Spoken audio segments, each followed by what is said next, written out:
Have you ever walked into a room full of people and they're all in a particular state of mind? They might be laughing, having fun, and the room, you walk in and you feel the laughing and fun. It automatically picks up your mind, picks up your astral body, and you feel that way.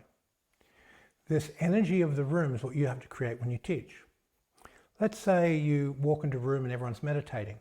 You feel the presence of the mind of everyone there, everything's quiet and still. You have to create that presence in your teaching space when you teach. So learning how to feel astral energy manifesting in the physical to control how people feel is the basic skill of a teacher. How do you create the learning environment for the information that you want to share so that they can capture that information?